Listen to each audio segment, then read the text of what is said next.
नमस्कार, आप देख रहे हैं आज तक, आपके साथ मैं हूं सईद अंसारी। इंडिया 360 में खबरों की शुरुआत हम दिल्ली विधानसभा के अंदर से आई एक हैरान करने वाली तस्वीर के साथ कर रहे हैं। क्या कोई विधायक टेबल पर खड़े होकर प्रदर्शन कर सकता है? जवाब आपका न होगा, लेकिन बीजेपी के विधायक विजेंद्र गुप्ता ने बिल्कुल यही किया। फिर आगे हंगामे का जो सिलसिला शुरू हुआ वो और भी चौंकाने वाला था।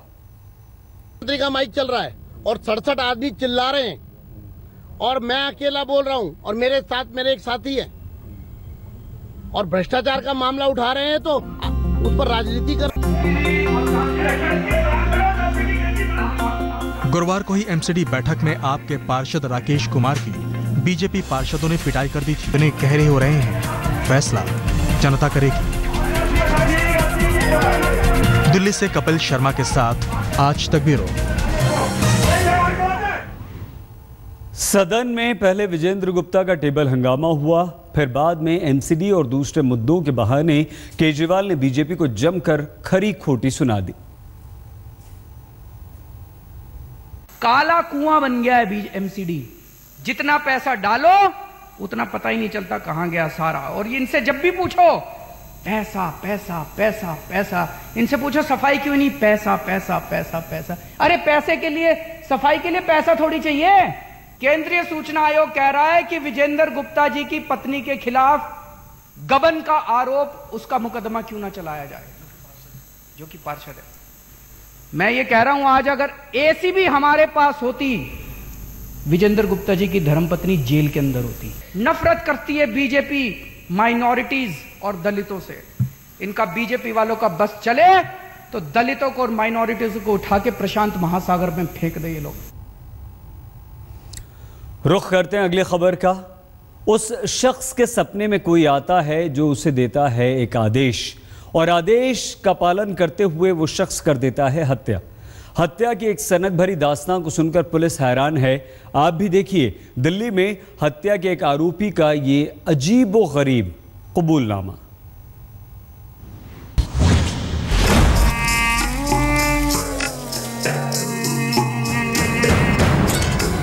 दिल्ली पुलिस के सामने इस सीरियल किलर ने जो खुलासा किया है, उसे सुनकर खाकी के साथ साथ आम लोगों का दिमाग भी काम करना बंद कर देगा।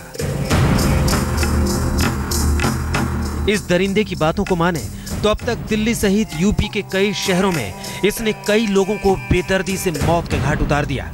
अब जरा वजह भी सुनिए।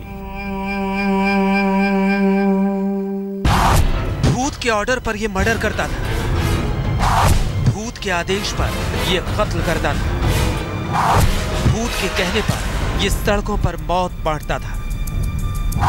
जी हां, इस रहस्यमयी सीरियल किलर पर जब भूत सवार होता था तो सीधे ये जान ले लेता है। सर, सपने में कुछ दिखा था भूत जैसा, इसलिए मर्डर किया। क्या भूत क्या बोलता था? कि मार बोलता है। दिल्ली के कल्याणपुरी में भी आरोपी विनोद ने एक रिक्शे वाले की जान ले ली। सबूत खून से रंगा रिक्शे का पहिया दे रहा है। अब दिल्ली में इस सीरियल किलर की दरिंदगी की कहानी सुनिए। 8 जून की रात विनोद पूर्वी दिल्ली के कल्याणपुरी की सड़कों पर मौत बांटने के लिए निकल पड़ता है। रास्ते में उसको रिक्शे पर सोता हुआ एक शख्स दिखाई देता है। इस रिक्शे वाले पर सीरियल किलर डंडे बरसाना शुरू कर देता है। थोड़ी ही देर में रिक्शा वाला वहीं पर ढेर हो जाता है। इससे पहले भी ऐसे सपना आया था साहब एक। हाँ। वो मैं उन्नाव में जब था, हाँ। तो तब भी बोला था कि मार। तो चलते चलते गया साहब, तो गाड़ियाँ जो भी चलती है सब पी पी पी पी करते रहते हैं साहब। अच्छा। तो मैंने पत्थर उठाया और मार दिया उसे। ये क्या साहब? सपने में भूत आता था? सपने में भूत आता है साहब। क्या बोलता है भूत? कहता मार।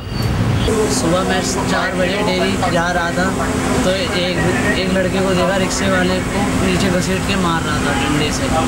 फिर मैं भाग के नीचे बैरियर पे गया और वहाँ जाके मैंने पुलिस वालों को बताया। रिक्शे वाले को मारने से पहले भी सीरियल किलर विनोद 4-5 कत्ल कर चुका है। हर मर्डर में वही दावा, भूत ने ऑर्डर दिया था। ये पटरी बेस होता है और इसको सपने में दिखाई दिया और बताया गया इसको कि जाके आज किसी का मर्डर हो। तो तुरंत उठ खड़ा हुआ और देखा एक रिक्शा खड़ा हुआ है जिसके ऊपर एक रिक्शा चालक सो रहा था।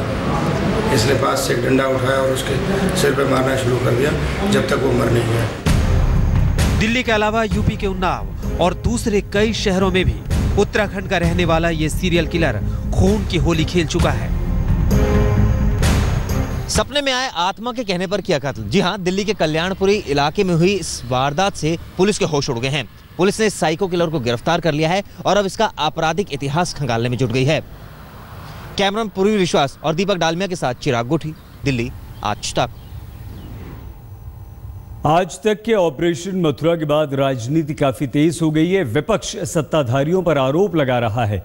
अब पुलिस ने भी दावा किया है कि जल्द इस मामले में बड़ा खुलासा होने वाला है।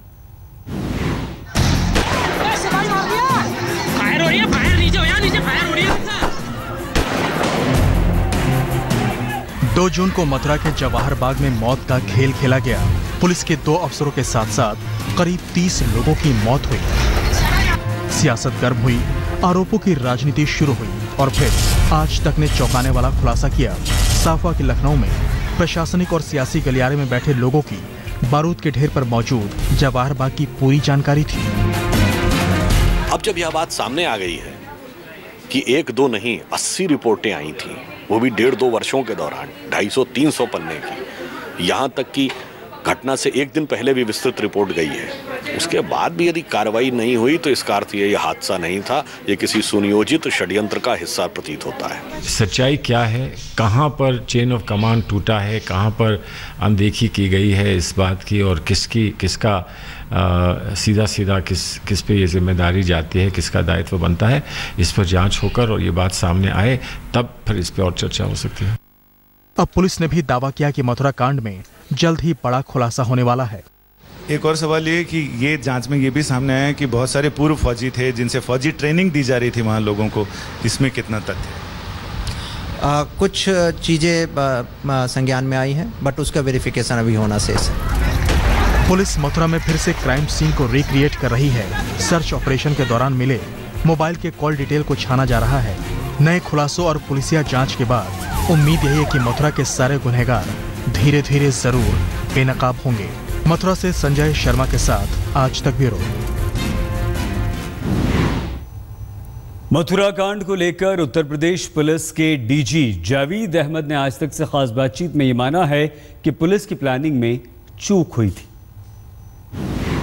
We had been operating a siege of that Jawahar Bagh area for the last 4 to 6 weeks. This is well known.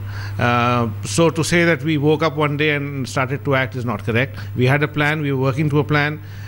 We could not carry out the plan as per our schedule. 1 महीने से भी ज्यादा हो गए हैं जब बिहार के गया में आदित्य की रोड रेज में हत्या कर दी गई थी। अब जाकर मुख्यमंत्री नीतीश कुमार को उसके परिवार की याद आई और नीतीश आंसू पोंछने आदित्य के घर पहुंचे।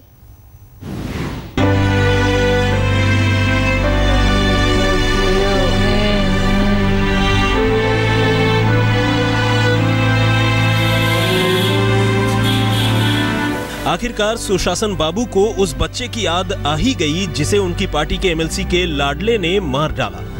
आखिरकार नीतीश कुमार को पटना से गया का करीब 125 किलोमीटर का सफर तय करने की फुर्सत मिल ही गई।